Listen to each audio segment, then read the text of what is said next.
Dibanding seluruh kebun binatang di dunia, Taman Marga Satwa Sining tidak menarik perhatian. Namun beberapa tahun terakhir, banyak turis datang khusus untuk melihat beberapa macan tutul salju yang selalu mereka ingat. Seperti yang ini, Ause lahir pada tahun 2016. Saat itu, ia adalah satu-satunya macan tutul salju yang dibiarkan secara artifisial di Tiongkok.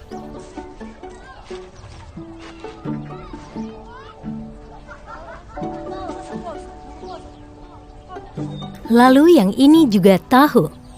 Tahu yang tidak pemarah dan bermartabat sudah menjadi salah satu tetua di antara macan tutul salju. Namun sejak lahir sudah ditinggalkan keluarganya. Untungnya ditemukan oleh para gembala dan dikirim ke Taman Marga Satwa Sining.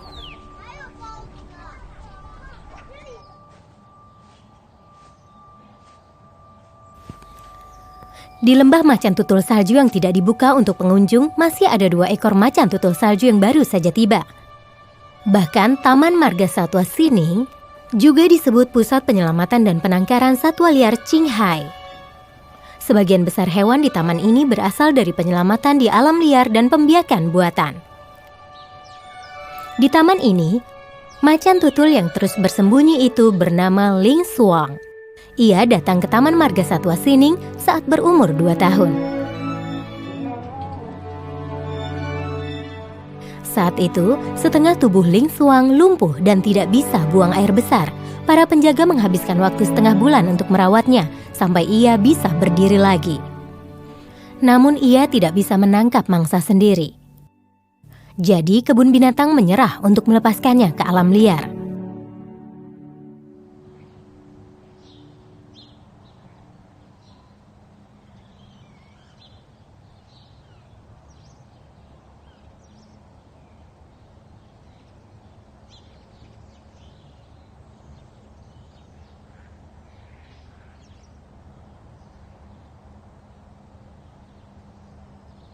Ini adalah Ling Sui yang biasa disebut juga Ibu Suri. Pada bulan November 2017, ia terluka parah, diselamatkan oleh para gembala dan dikirim ke Sining untuk dirawat. Selama 6 bulan selanjutnya, ia dioperasi 2 kali, di Beijing dan di Sining. Setelah operasi kedua, ia dimasukkan ke kandang yang khusus dibuat untuknya ini. Setelah operasi pertama, ia melompat dari ambang jendela. Seperti tembok ini, ia loncat ke atas. Saat turun, hentakannya sangat kuat. Sekuat apapun materi yang digunakan untuk operasi, tidak akan kuat menahan lompatan seperti ini. Jadi gerakannya dibatasi, tidak masalah walaupun harus mengurungnya sebentar waktu.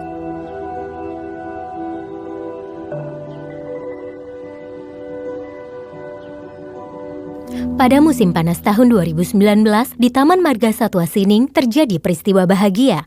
Adik Ausuo, Sui Mo, dan Yu Hua lahir.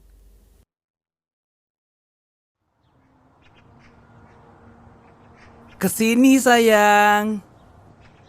Kemarilah lekas, jangan teriak. Ini adalah kedua kalinya Tiongkok berhasil melakukan pembiakan artifisial setelah Ausuo. Hanya saja, kedua anaknya terkena penyakit menular sebelum berumur 3 bulan. Kebun binatang terpaksa memutuskan untuk memberi makanan buatan lebih awal dan memberi mereka imunisasi dan obat-obatan.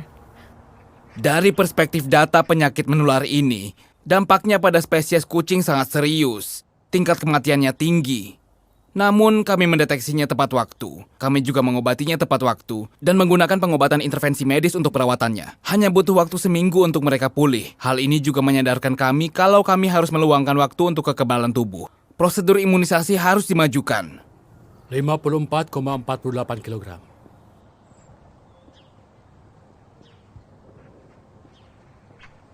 (54,49 kg).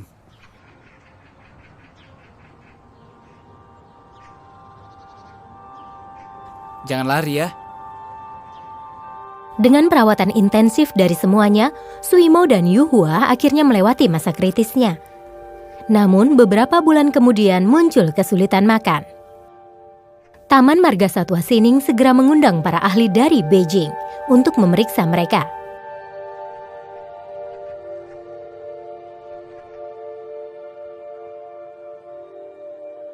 Mereka merasa sangat terpojok. Hati-hati digigit. Kalau begitu, kita periksa matanya sekarang. Buka mulutnya dan tunjukkan giginya. Angkat bibirnya. Foto sebentar. Setelah gigi taringnya patah, terjadi infeksi pulpa gigi. Infeksi pulpa menyebabkan inflamasi periapikal. Aku pegang sebentar. Ada nanah di sini. Ada nanah di sini. Jangan ditekan terlalu keras. Sekarang gigi yang ini harus dicabut. Potong di sini, lalu cabut gigi yang ini. Ini adalah gigi susu, cabut saja. Sudah berapa bulan? Sudah 6 bulan. Hailong, ukur tekanan intraokularnya. Kita lihat berapa tekanan intraokular normal macan tutul kecil. Bukankah semuanya 26 atau 27? Selanjutnya, Sekitar 30. 28. kira-kira hampir sama. Jadi bagi macan tutul tidak melebihi 30 adalah normal. Sekarang kita memiliki data tekanan intraokularnya. Dalam pembiakan buatan, Shuimu dan Youhua telah membawa kita ke level selanjutnya. Ini sangatlah sukses. Sekarang spesies kucing langka di taman kami dan prosedur imunisasi yang kami lakukan semuanya sesuai dengan pertemuan Shuimu dan Youhua. Kami telah melakukan koreksi dan perbaikan untuk masalah yang dihadapi. Efeknya sangat baik.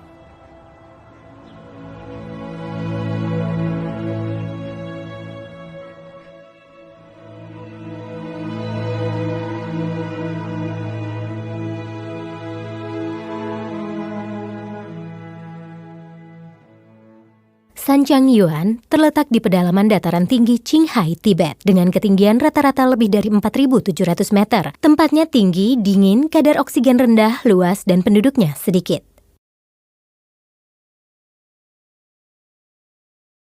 Pada bulan Juni 2013, proyek jaringan listrik skala besar membawa peradaban manusia modern memasuki Sanjiang Yuan untuk pertama kalinya dan langsung menyebar dari gunung ke gunung, akhirnya mencakup semua rumah gembala di seluruh wilayah. Rite seorang gembala di Kabupaten Chengtuo, Prefektur Yushu. Dia tinggal di padang rumput Chiatang dan sudah menjadi nomaden selama beberapa generasi. Pada tahun 2010, Rite dan keluarganya pindah ke pemukiman yang dibangun pemerintah. Anak-anak mereka juga memasuki sekolah di kabupaten satu demi satu. Jika melihat ke belakang, bertahun-tahun setelah Sanjiang Yuan memiliki listrik, kehidupan para gembala sangat meningkat. Rite sangat bahagia. Jadi sebelum di sini ada listrik, kami hanya bisa menggunakan lampu minyak dan juga lilin untuk penerangan. Dan kemudian muncullah lampu yang biasa kita sebut dengan lampu Petromax. Lampu Petromax itu terasa sangat terang. Pertama kali aku melihat energi surya saat berusia 18 tahun. Dan aku ingat saat itu aku sering pergi ke tempat orang yang memiliki energi surya. Energi ini sangat bermanfaat bagi manusia. Dan saat itu saya hanya untuk melihat lampu saja sudah sangat senang. Dan sekarang setiap rumah memiliki listrik sendiri. Dan saat ini hidup makin lama semakin membaik saja.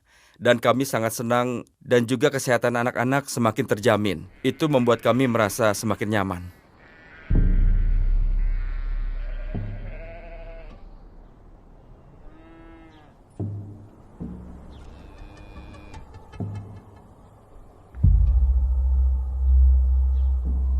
Setelah satu malam, hujan gerimis tadi malam membentuk lapisan tipis beku di rerumputan.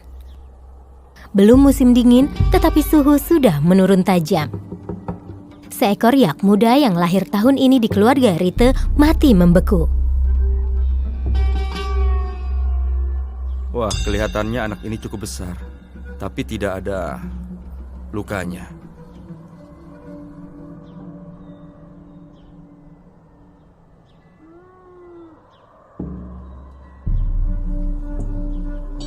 Sanjiang Yuan terletak di daerah transisi padang rumput dan tanah tandus di pegunungan. Padang rumput adalah sumber daya paling penting di sini, dan sumber ekonomi paling penting bagi para gembala. Namun, perbedaan suhu siang dan malam sangat besar, rerumputan tumbuh lambat dan siklusnya pendek. Jika pika dan marmot merusak padang rumput lagi, ternak keluarga Rite tidak akan mendapat cukup makan, yang pada akhirnya akan memengaruhi kehidupan seluruh keluarga. Karena itu, Rite sensitif terhadap jumlah bazard dataran tinggi di sana.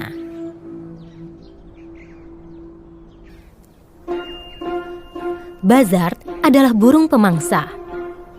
Waspada dan agresif, merupakan predator teratas di ekosistem padang rumput. Mangsa utama burung pemangsa di padang rumput adalah herbivora kecil seperti kelinci, tikus, dan marmot. Mereka adalah spesies indikator di padang rumput. Selama burung pemangsa aktif, tidak ada hewan pengerat di padang rumput. Jumlah burung pemangsa yang stabil menjamin pemulihan padang rumput.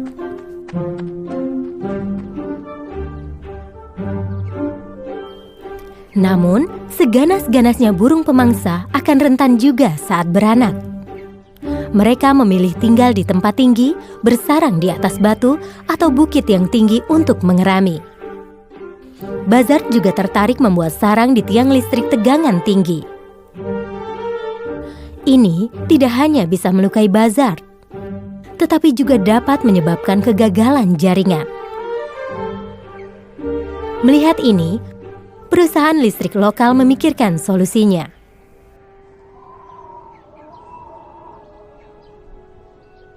Apa sudah kembali? Sudah kembali. Oh, cantik sekali ya. Sedang memberi makan anaknya. Kulihat juga begitu.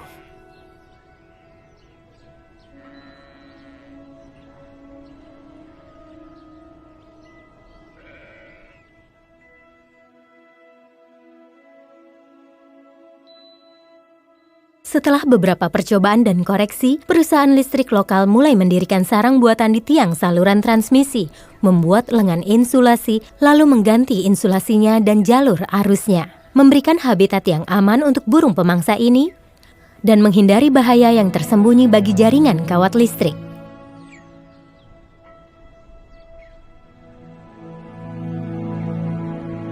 Itu kepala si kecil. Kau lihat sudah pergi. Sampai jumpa. Aku akan mencarikan makan siang untuk kalian. Ide awalnya, kabel kami sering korsleting, bazar menyebalkan. Jadi kami hanya ingin mengusirnya. Lalu kami mengetahui bahwa bazar sangat penting bagi ekologi kita. Jadi kami berubah pikiran.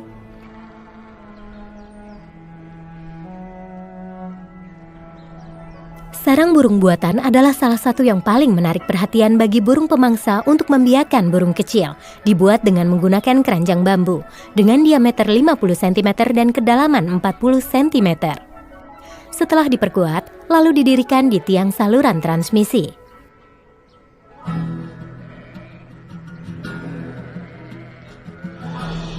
Ketika melihat anaknya menetas, rasanya puas sekali. Daerah Longpao pada tahun 2017 sudah memasang lebih dari 200 sarang burung. Dalam 1 tahun, 120 sukses. Ini yang kami hitung satu persatu. Yang kakek katakan dulu ada burung pemangsa. Sekarang sudah terbang menjauh. Karena sekarang ada sarang buatan, yang ini lebih tinggi dari itu. Bazar cenderung suka yang tinggi. Sekarang setelah dipasang, listrik juga sudah jarang padam kan? Sejak itu, di padang rumput Sanqiangyuan yang luas, jaringan listrik yang menjadi simbol peradaban industri menjadi tempat kelahiran ratusan kehidupan. Su Anqi dan rekan kerjanya merasa pekerjaan patrolinya setiap hari menjadi lebih hangat dan berwarna. Ini adalah kebahagiaan dari pekerjaan kami. Jika ada sarang burung, pasti tidak ada tikus dan anjing padang rumput yang terlihat. Jika ada, pasti sudah dimakan. Tiangnya pasti sangat membantu burung pemangsa untuk membangun sarangnya sendiri. Dan juga jauh lebih mudah bagi mereka untuk membangun sarang. Alat elektronik apa saja yang kau punya di rumah? Pemanas listrik, microwave, mesin cuci, lalu juga kulkas. Semuanya punya ya? Orang dulu berkata orang-orang di kota hidupnya baik. Ya. Karena listrik hidup di padang rumput juga makin membaik. Padang rumput masih bisa untuk merumput. Pemerintah daerah telah menyalurkan listrik ke area padang rumput. Wah, malam hari iya. sudah terang. Terima kasih negara, terima kasih kalian semua. Semoga hidup kalian makin baik.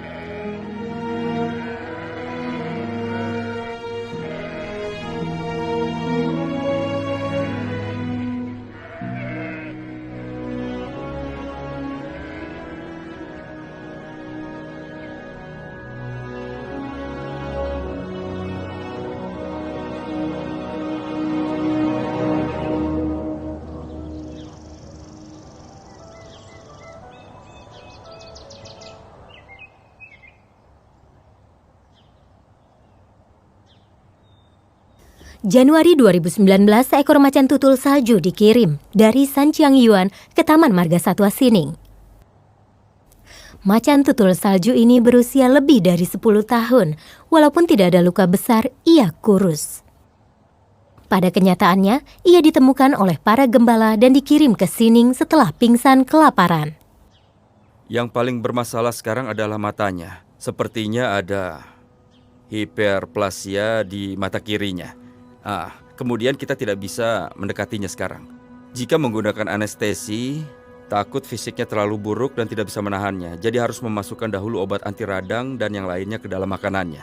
Dan kemudian setelah fisiknya makin membaik, aku rasa matanya bisa dirawat dengan menggunakan anestesi.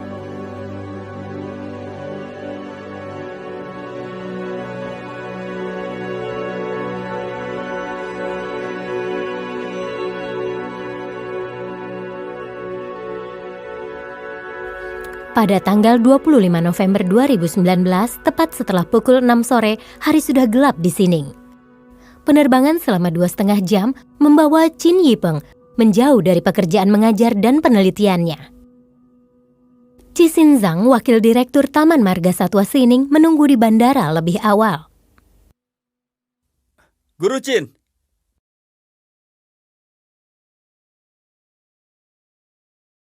Selamat datang.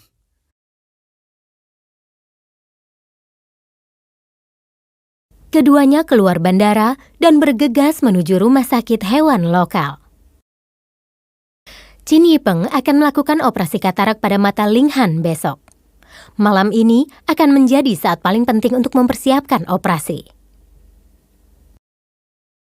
Setelah dibius besok, saya akan melakukan USG setelah saya sampai. Qin Yipeng adalah wakil presiden di Fakultas Kedokteran Hewan di Universitas Pertanian Tiongkok. Dia aktif dalam pengajaran dan penelitian di bidang penyakit hewan liar dan bedah hewan selama bertahun-tahun. Dia telah pergi ke Qinling beberapa kali untuk menyelamatkan panda. Jika masalahnya tidak terlalu serius, kita coba lepas bagian putihnya dulu. Setelah diambil, coba masukkan lensanya. Jika tidak bisa... Sampai saat ini, operasi besok masih tidak bisa diprediksi.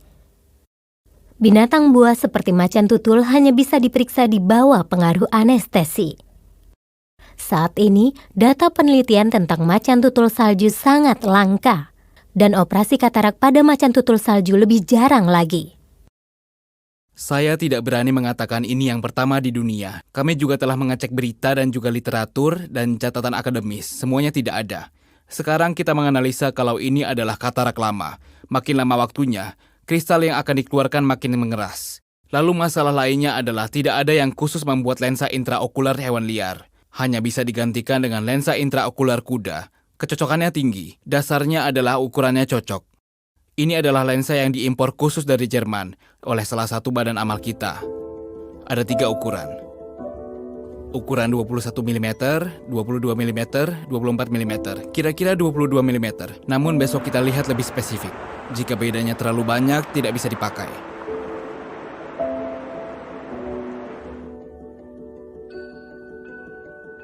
Selamat datang, selamat datang. Kalian semua sudah menempuh perjalanan jauh. Waktu naik pesawat belum makan malam, pasti sangat melelahkan. Lebih baik makan dulu sebelum bekerja. Pukul 10 malam lebih, gelombang kedua anggota tim medis Universitas Pertanian Tiongkok tiba. Ditemani beberapa suap sup panas dan nasi hangat, mereka semua meninjau ulang detail operasi besok dengan seksama. Untuk memastikan tidak ada kesalahan. Anestesi akan dimulai pukul 10 besok pagi. Xiaopai yang akan bertanggung jawab. Dia bekerja denganmu. Untuk memindahkannya dari sana kira-kira membutuhkan waktu setengah jam.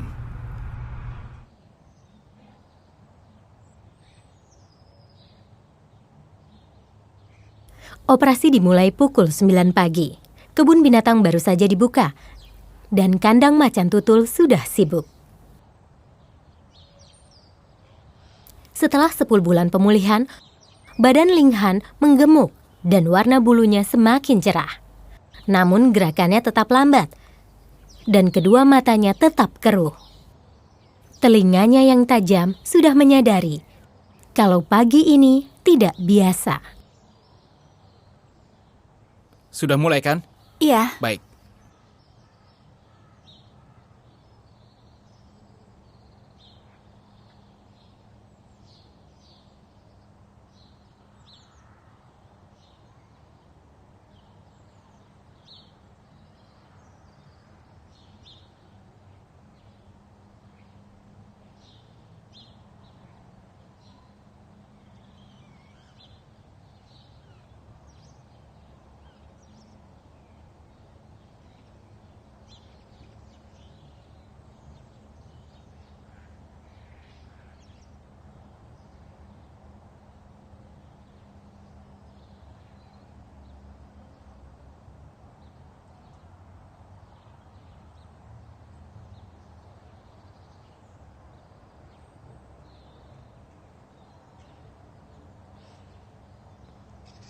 Langkah pertama adalah memberikan anestesi dan berhasil dilakukan. Sekitar 3 menit kemudian anestesinya bekerja.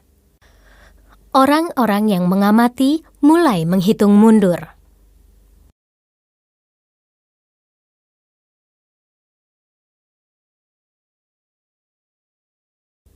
Rumah sakit hewan di mana operasi akan dilakukan berjarak 15 menit dengan mobil dari kebun binatang. Orang-orang berpacu dengan waktu. Begitu di jalan raya, terburu-buru dan tidak sabar. Seseorang angkat yang sini. Biar aku saja, aku saja.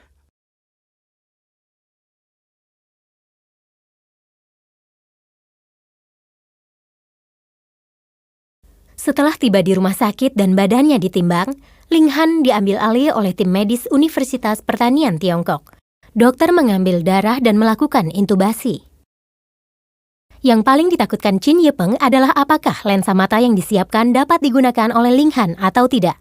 Sepertinya hampir sama. Ukuran lensanya sepertinya oke. Sebaiknya lebih cepat saja ambil darahnya.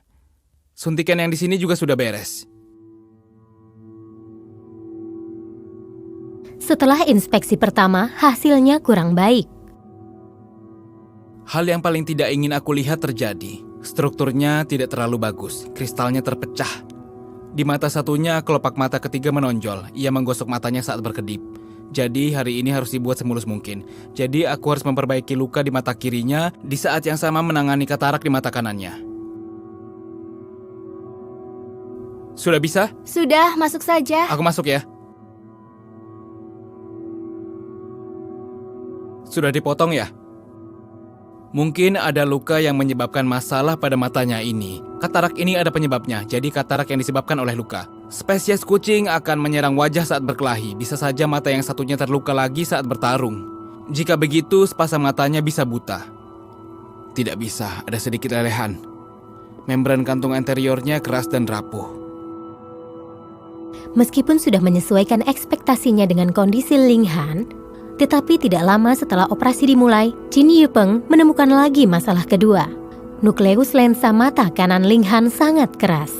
Prosedur yang biasanya bisa diselesaikan dalam beberapa menit memakan waktu lebih dari 1 jam pada operasi hari ini. Ini lebih sulit dari yang kukira. Nukleusnya terlalu keras dan terlalu besar. Vakoemulsifikasinya sudah mencapai batas. Dayanya harus maksimum baru bisa menghancurkannya dan menghisapnya. Harus diiris sedikit demi sedikit. Rasanya seperti mengukir batu giok. Menurutku mata ini sudah lama tidak bisa melihat. Sudah dalam keadaan setengah buta karena katarak. Karena itu ia terusir sampai ke dekat pemukiman manusia. Karena tidak perlu bertarung dengan macan tutul salju lain di tempat ini. Untungnya, lensa intraokular yang dibawa Chin Yipeng sangat pas dengan ukuran bola mata Ling Han dan dapat ditanamkan. Setelah operasi hari ini, Ling Han akan dapat melihat lagi. Sempurna. Bagus, sukses. Setelah selesai difoto.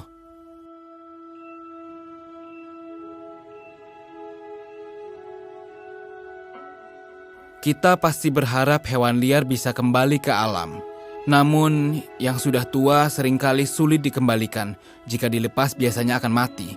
Jadi menurutku, meskipun tidak sebebas sebelumnya, tetapi setidaknya kita bisa memberinya makan dan ia bisa menjadi sehat, bisa hidup dan mempunyai tempat tinggal yang aman.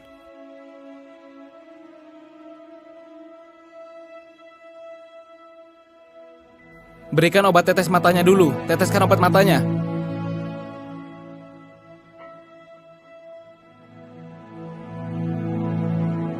Ia sangat beruntung bisa ditemukan. Kita bisa menggunakan banyak alat dan memobilisasi banyak orang untuk menyelamatkan seekor macan tutul salju. Hari kedua kami menemuinya bersama. Saat memberinya obat, ia sangat kooperatif, sangat baik. Saya tidak menyangka seekor macan tutul salju akan patuh saat diberi obat tetes mata. Setidaknya selama sisa hidupnya tidak perlu dihabiskan dalam gelap.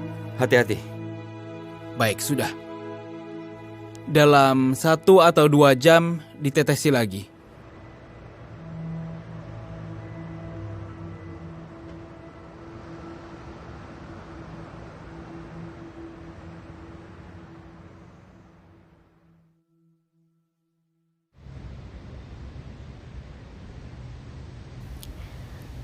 Bulan Oktober 2019 WPY, kompetisi fotografi satwa liar terbesar dan paling berpengaruh di dunia, mengumumkan hasil seleksi tahunannya di Museum Nasional Sejarah Alam di Inggris. Duel hidup dan mati yang diambil di dataran tinggi Qinghai, Tibet, tampil paling menonjol dari 48.000 foto lainnya, dan memenangkan posisi pertama di kategori perilaku mamalia. Saat pertama melihat wajah marmotnya mungkin terlihat lucu. Namun kemudian kau menyadari, ini adalah sebuah pertempuran hidup dan mati antara keduanya. Ini sungguh foto yang tidak terlupakan. Mari kita sambut yang datang jauh-jauh dari Tiongkok, Pao Yongqing. Sejam kemudian, Pao Yongqing menyambut momen paling penting dalam hidupnya. Menjadi fotografer Tiongkok pertama yang memenangkan kejuaraan WPY dalam 55 tahun setelah didirikan. Fotografer pemenang tahun 2019 adalah Pao Yongqing.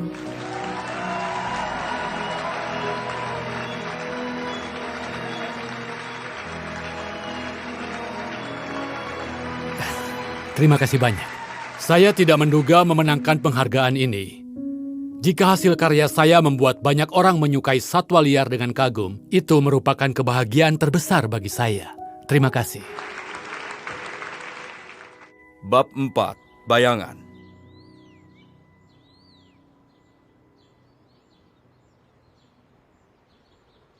Pao Yongqing lahir pada tahun 1967. Dia mulai belajar fotografi saat berumur 40 tahun lebih. Setelah bangun setiap pagi, dia menyalakan komputer dan menonton kelas fotografi terbaru di internet. Dia melakukan kebiasaannya ini bertahun-tahun. Bahkan setelah memenangkan kejuaraan tahunan fotografi satwa liar internasional.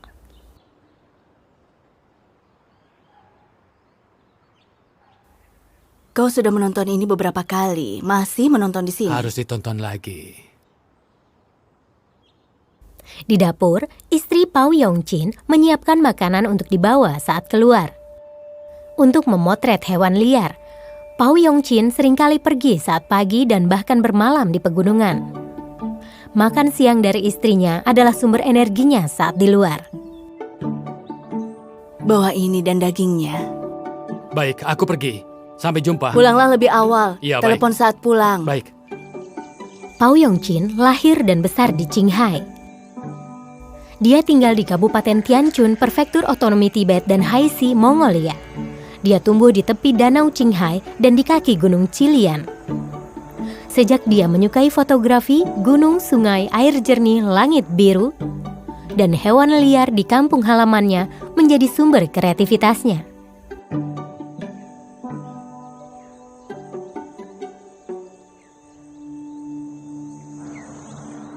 Pao Yongqing fasih berbahasa Mandarin dan Tibet. Pekerjaannya adalah membeli sapi dan domba untuk perusahaan peternakan. Dia memiliki hubungan yang dekat dengan para gembala dan kadang memberi solusi untuk masalah mereka. Sebenarnya, para gembala yang mendorongnya menjadi fotografer hewan liar.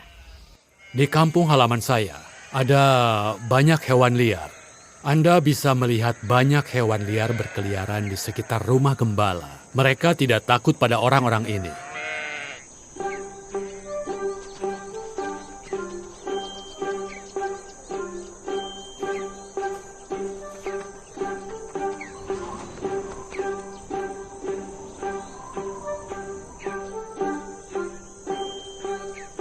Yang paling berdampak bagi saya adalah saat memotret Bazar yang baru keluar dari sarangnya. Saat induknya datang, setelah menangkap tikus untuk memberi makan, tingkat kejelasannya waktu itu seperti ibu kita. Saat memakan daging, ada sedikit bulunya. Ia sendiri makan sedikit. Bagian terbaiknya diberikan ke anaknya. Anaknya ada 3. Ia tahu mana yang belum makan. Ia memberi makan bergiliran. Saya jadi merasa, wah, hewan ini. Kita selalu berkata bahwa kita adalah hewan tingkat tertinggi sebenarnya jika dibandingkan kita semua sama.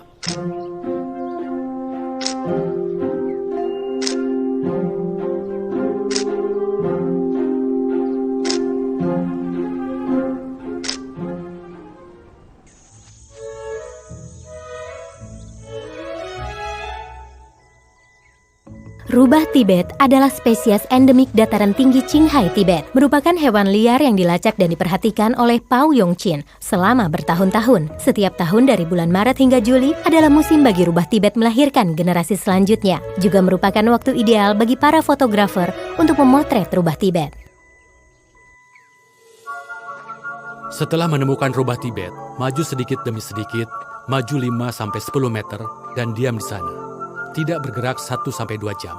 Menunggu ia menerima saya. Jika ia menerima saya, baru saya maju lagi. Setiap hari selalu selangkah demi selangkah, maju selangkah demi selangkah. Duel hidup dan mati yang membuat Pao Yongqin memenangkan kejuaraan tahunan kompetisi fotografi satwa liar dunia adalah momen yang diambil setelah mengikuti rubah Tibet selama 20 hari. Marmotnya melompat dan menggigit lehernya. Akhirnya, setelah orang tuanya datang, beberapa marmot bertarung untuk mengusir rubah.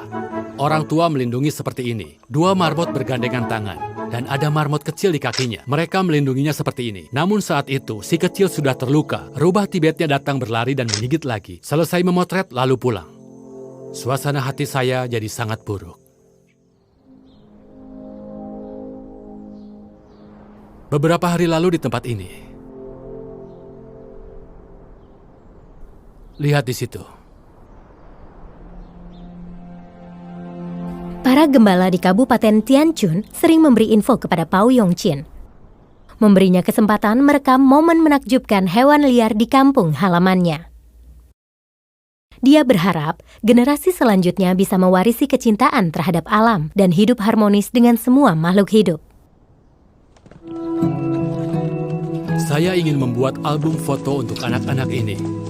Memberi tahu mereka, di kampung halaman kita, selain kita, ada makhluk lucu di padang rumput. Dan membiarkan anak-anak mengenal mereka sejak dini. Dan belajar melindungi mereka, hidup damai bersama mereka.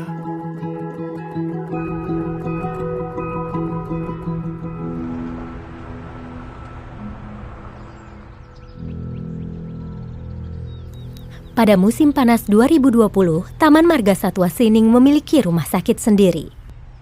Kedepannya, jika ada hewan di taman yang sakit, tidak perlu lagi dikirim keluar untuk penanganan medis. Lihat umurnya. Tidak terasa, sudah 2 tahun sejak Ling Xuang, macan tutul salju, datang ke Taman Marga Satwa Sining. Jika menghitung hari, si pengecut yang setengah lumpuh itu sudah cukup umur untuk menjadi ibu. Sudah tidak periksa matamu lagi. Sudah dulu periksa matanya. Biarkan ia melihat. Darahnya sudah diambil kan? Benar. Waktu itu saya pegang seperti ini tanpa anestesi. Saat ia baru saja diselamatkan ya? Iya, benar. Secara teori, ia punya syarat umum untuk menjadi ibu di masa depan. Namun bisa atau tidak menjadi ibu juga harus melihat kondisi hormon dan juga endokrinnya. Macan tutul salju memiliki bola mata yang besar seperti mata kuda.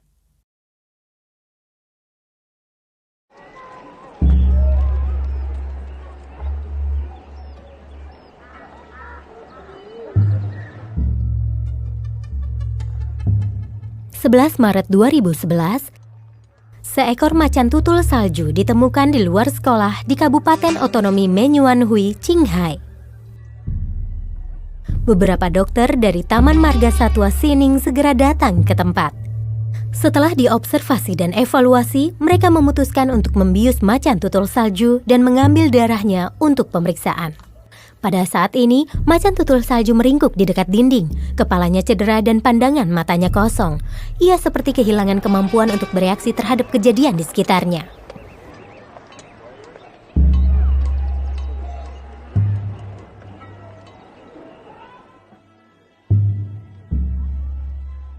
Ia tidak terlalu merespon jarum anestesi. Para dokter khawatir ia mengalami cedera di kepala.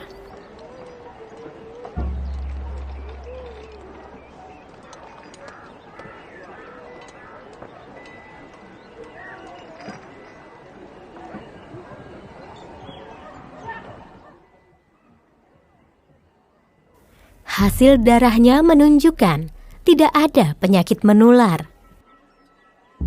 Mempertimbangkan potensi bahaya cedera kepala, dokter memutuskan untuk membawanya ke kebun binatang untuk diobservasi lebih lanjut. Pelan-pelan, pelan sedikit.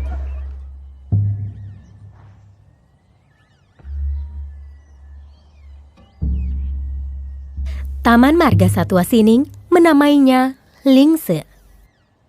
Kondisi Lingse meningkat secara signifikan setelah istirahat semalam, tetapi tidak tertarik dengan makanan yang diberikan. Setelah seminggu diobservasi dengan cermat dan mengeliminasi penyakit, kebun binatang memutuskan melepaskan Lingse secepat mungkin. Penilaian terakhir kami, penyebab utamanya adalah stres yang menyebabkan ia tidak berani makan atau minum, bahkan tidak berani buang air kecil. Tes darah baik-baik saja, hanya kalsium darah rendah. Jadi hari ini kita harus memeriksa kembali kalsium darahnya. Saya harus mengecek matanya. Jika semuanya baik, kita harus memakaikan ring. Jika ternyata sakit atau ada penyakit dalam, kita harus berdiskusi secepatnya. Semua prosedur sebaiknya dapat dilakukan dengan sekali anestesi. Langsung dibereskan semuanya. Tingkat stres macan tutul salju ini sangat tinggi. Jadi setiap kali... Kekuatan kontraksinya lebih baik dari sebelumnya. Fisiknya cukup baik. 4 jari. Ingat, 4 jari. Kau harusnya tidak boleh merasakan tekanan saat memasukkannya. Namun tanganmu dan lehernya harus berdekatan. Tapi tanganmu juga tidak boleh merasakan tekanan. Tidak boleh merasa seperti ini.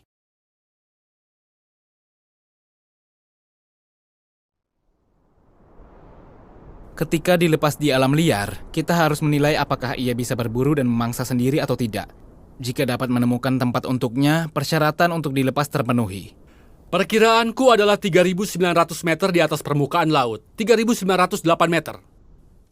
Apa kau barometer? Manusia altimeter. Benar, maksudku titik itu. Aku berjalan ke sini sejauh 400 meter. Ada lebih dari 50 bara. Tempat itu boleh juga. Ketika kita tiba di sini, aku juga merasa tempat itu lebih baik. Penyebaran baral ada di sisi timur dan barat. Kalau begitu boleh juga. Termasuk di sini. Juga ada.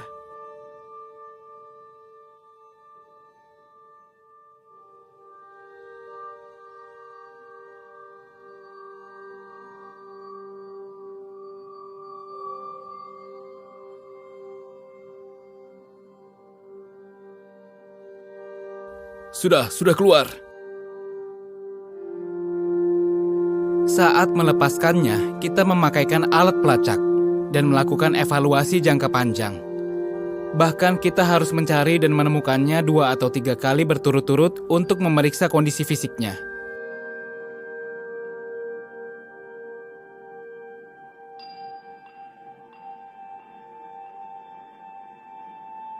Macan tutul salju dikenal sebagai hewan indikator kesehatan rantai ekologi di dataran tinggi Qinghai, Tibet. Kita tahu bahwa dataran tinggi ini adalah sumber dari 3 sungai. Jika jumlah macan tutul berkurang, jumlah herbivora akan meningkat, dan erosi tanah akan mudah terjadi. Ribuan macan tutul salju terasa tidak mencolok, tetapi sebenarnya mereka terkait erat dengan kehidupan manusia yang ada di hilir.